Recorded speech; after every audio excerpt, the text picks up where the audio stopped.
नमस्कार दोस्तों। तो फिर से स्वागत है आप लोग का मेरे यूट्यूब चैनल पे। तो दोस्तों आज हम जानेंगे 12th फिजिक्स के फर्स्ट चैप्टर के मोस्ट इम्पोर्टेंट ऑब्जेक्टिव क्वेश्चंस और उसके आंसर्स दोस्तों। तो हमारे चैप्टर का नाम है दोस्तों इलेक्ट्रिक फील्ड एंड चार्ज यानी वैद्युत आवेश एवं क्षेत्र। तो शुरू करते हैं दोस्तों फर्स्ट क्वेश्चन से। दोस्तों फर्स्ट क्वेश्चन है आवेश के पृष्ठ घनत्व का मात्रक होता है। तो दोस्तों आवेश के पृष्ठ घनत्व का मात्रक निकालने के लिए हमें इसके सूत्र का प्रयोग करना पड़ेगा दोस्तों। तो आवेश के पृष्ठ घनत्व को दोस्तों सिग्मा से रिप्रेजेंट करते हैं और सिग्मा बराबर होता है दोस्तों Q/A। और इसमें हम प्रत्येक का मात्रक फिट करेंगे यानी बैठा देंगे और उसके बाद हमारा निकल जाएगा सिग्मा का मात्रक दोस्तों। तो Q का मात्रक दोस्तों कूलाम होता है और A क्षेत्रफल है जिसका मात्रक मीटर स्क्वायर होता है, यानी सिग्मा का मात्रक कूलाम पर मीटर स्क्वायर हो जाएगा। Option number A right answer. आगे चलते हैं क्वेश्चन नंबर सेकेंड की ओर। चालक पदार्थ से बने असीमित आवेशित पतली चादर की सतह के निकट स्थित किसी बिंदु पर विद्युतीय क्षेत्र का मान होता है। दोस्तों इसका option number c right answer हो जाएगा, σ/2ε0। ये गॉस के प्रमेय के अनुप्रयोग से साबित होता है दोस्तों, और जब ये प्रूफ करने एग्जाम में आता है दोस्तों तो 5 मार्क्स पे पूछा जाता है। आगे क्वेश्चन नंबर थर्ड। जब किसी वस्तु को आवेशित किया जाता है तो उसका द्रव्यमान क्या होता है दोस्तों। तो जब किसी वस्तु को आवेशित किया जाता है उसका द्रव्यमान बढ़ या घट सकता है दोस्तों। तो नॉर्मली दोस्तों जब निगेटिव चार्ज दिया जाता है तो बढ़ जाता है और जब पॉजिटिव चार्ज दिया जाता है दोस्तों उसका द्रव्यमान घट जाता है। आगे चलते हैं क्वेश्चन नंबर 4। जब किसी आवेशित खोखले गोलाकार चालक के भीतर विद्युत क्षेत्र की तीव्रता का मान होता है दोस्तों। दोस्तों जब कोई भी खोखला गोला रहे या घनावाकार रहे या बेलनाकार रहे, कोई भी रहे दोस्तों, उसके भीतर किसी भी बिंदु पर जो विद्युत क्षेत्र की तीव्रता का वैल्यू होता है दोस्तों 0 होता है, यानी हमारा option number c right answer हो जाएगा। आगे चलते हैं हम क्वेश्चन नंबर 5 की ओर। इनमें से कौन आवेश रहित है दोस्तों। तो इनमें से कौन आवेश रहित है दोस्तों सबको पहचानना है। ठीक, अगर जो आपको डायरेक्ट पता है किस पर आवेश नहीं हो तो वो टिक कर सकते हैं, लेकिन अगर नहीं पता है तो पहले उसको ऑप्शन को छाटिए दोस्तों। तो चूंकि दोस्तों अल्फा कण पॉजिटिव चार्ज होता है, फोटोन बीटा कण निगेटिव चार्ज होता है, प्रोटोन कण क्या हो दोस्तों पॉजिटिव चार्ज, तो बच गया हमारा ऑप्शन नंबर सी, यानी फोटोन कण जो होते हैं दोस्तों आवेश रहित होते हैं, यानी ऑप्शन नंबर सी हमारा राइट आंसर हो जाएगा। आगे चलते हैं क्वेश्चन नंबर 6 की ओर। पी आघूर्ण वाला एक विद्युत द्विध्रुव ई तीव्रता वाले विद्युतीय क्षेत्र में रखा है तो उस पर लगने वाला टॉर्क क्या होगा। दोस्तों याद रखिए, जब कोई द्विध्रुव है ए बी, मान लेते हैं ए पर पॉजिटिव चार्ज बी पर निगेटिव चार्ज, ठीक, और ये ई विद्युत क्षेत्र में रखा हुआ है तो इस पर लगने वाला टॉर्क यानी इसमें जो घूमने की जो प्रवृत्ति उत्पन्न होगी टॉर्क, वो दोस्तों होता है टॉर्क, यानी ऐसे लिखा था दोस्तों। ठीक, दोस्तों टॉ ऐसे लिखा था। टॉ बराबर जो होता है दोस्तों पी ई साइन थीटा, क्या दोस्तों पी साइन थीटा, जिसको हम पी क्रॉस ई भी लिख सकते हैं, जिसको हम पी क्रॉस ई भी लिख सकते हैं वेक्टर के रूप में दोस्तों। तो हमारा ऑप्शन नंबर हो जाएगा सी राइट आंसर, पी क्रॉस ई। आगे चलते हैं क्वेश्चन नंबर 7 की ओर। एम्पियर घंटा मात्रक है, एम्पियर घंटा मात्रक है दोस्तों, इसका option number b right answer हो जाएगा, यानी आवेश का।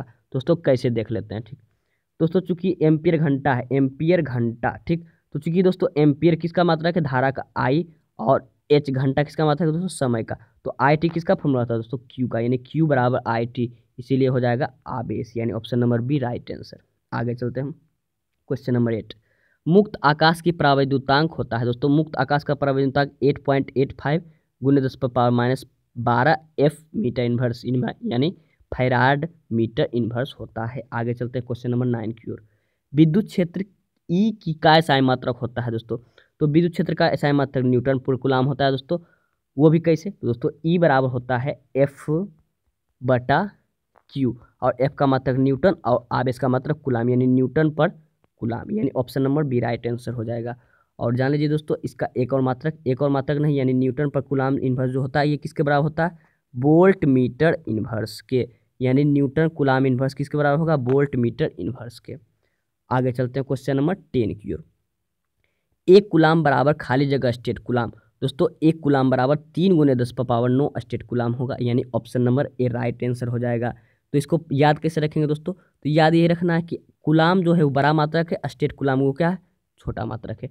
तो जो छोटा मात्रक रहेगा उसकी तरफ बड़ी राशि रखनी है, तो स्टेट कूलम की तरफ क्या रखेंगे दोस्तों 3 गुने 10⁻9, क्योंकि एग्जाम में उल्टा पूछता है, यानी एक स्टेट कूलम बराबर कितना कूलम। ठीक, आगे चलते हैं क्वेश्चन नंबर 11 की ओर।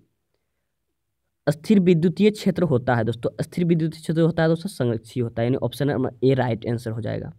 आगे चलते हैं क्वेश्चन नंबर 12। इलेक्ट्रॉन का विशिष्ट आवेश होता है दोस्तों, इलेक्ट्रॉन का विशिष्ट आवेश 1.76 गुने 10⁻11 कूलाम पर केजी होता है, यानी बोल सकते हैं 1.8 गुने 10⁻11, लेकिन चूंकि यहाँ 10⁻11 होता है और ऑप्शन में दिया है 10 सब निगेटिव में दिया है, यानी ऑप्शन नंबर डी हमारा राइट आंसर हो जाएगा।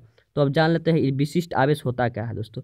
तो विशिष्ट आवेश किसी भी कण का आवेश यानी Q और बटा M, यानी आवेश और द्रव्यमान का क्या होता है दोस्तों अनुपात। तो इलेक्ट्रॉन के लिए क्या होता है दोस्तों E/m, जिसका वैल्यू होता है 1.76 गुने 10⁻11 कूलाम पर केजी।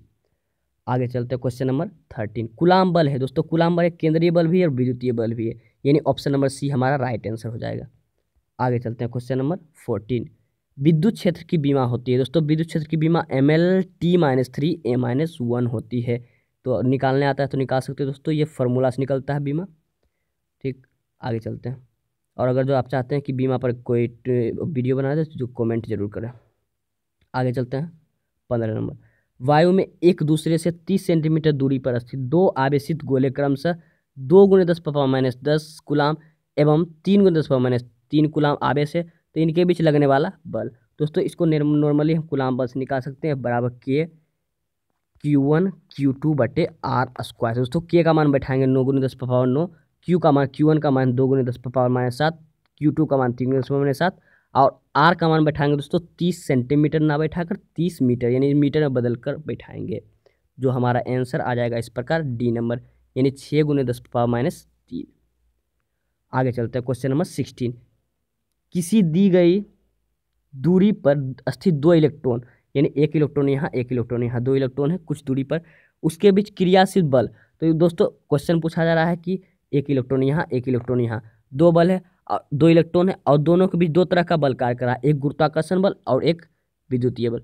जब गुरुत्वाकर्षण बल मान लेते हैं Fg है और इलेक्ट्रिक बल Fe है, तो बोल रहा है दोनों का अनुपात कितना होता है दोस्तों, दोनों का अनुपात 10⁻42 होता है। आगे चलते हैं हम क्वेश्चन नंबर 17। निम्नलिखित में से कौन सही है दोस्तों, निम्नलिखित में कौन सही, ऑप्शन बी सही है। ER बराबर E/ε0, यानी कि ER को बोलते हैं आपेक्षिक विद्युतशीलता। तो आपेक्षिक विद्युतशीलता जो होता है वो माध्यम की विद्युतशीलता और निर्वात की विद्युतशीलता का अनुपात होता है दोस्तों, यानी ER बराबर E/ε0। आगे चलते हैं क्वेश्चन नंबर 18 की ओर। यदि दो आवेशों के बीच की दूरी दुगनी कर दी जाए तो लगने वाला बल क्या हो जाएगा दोस्तों। बल जब भी दूरी बढ़ाते हैं तो बल घटता है और दूरी घटाते हैं तो बल क्या होता है दोस्तों बढ़ता है। और यहाँ बात की गई है कि बीच की दूरी दुगनी कर दी जाए, यानी बीच की दूरी बढ़ा दी जाए तो क्या होगा दोस्तों बल घट जाएगा। तो हो सकता है ये हो जाएगा या ये हो जाएगा। तो आपको क्या हो जाएगा दोस्तों 1/4, यानी कि दुगना दो का स्क्वायर हो जाएगा 1/4। इसको मेथड से बनता है दोस्तों, लेकिन यहाँ आप याद रखिए 1/4 होगा, यानी कि दुगना हो जाता है 1/4, वो भी बटा में। आगे चलते हैं क्वेश्चन नंबर 19। इलेक्ट्रॉन पर आवेश होता है दोस्तों, इलेक्ट्रॉन पर आवेश होता है 1.6 गुने 10⁻19 कूलाम, ये सबको पता है, ऑप्शन नंबर सी हमारा राइट आंसर हो जाएगा। आगे चलते हैं क्वेश्चन नंबर 20। किसी अचालक पदार्थ को आवेश देने पर वह वितरित होगा दोस्तों, अचालक पदार्थ पर आवेश देने से वितरित होगा ही नहीं, यानी फैलेगा ही नहीं, आवेश जाता ही नहीं दोस्तों। तो हमारा आंसर क्या हो जाएगा option number D right answer note. दोस्तों हमारा 20 मोस्ट इंपॉर्टेंट क्वेश्चन खत्म होता है दोस्तों, जो कि इसमें कुछ क्वेश्चन बहुत एग्जाम में पूछा गया है दोस्तों। और इस प्रकार अगर वीडियो पसंद आए तो लाइक कीजिए, शेयर कीजिए और सब्सक्राइब कीजिए दोस्तों। और कुछ डाउट हो तो कमेंट जरूर करें। धन्यवाद।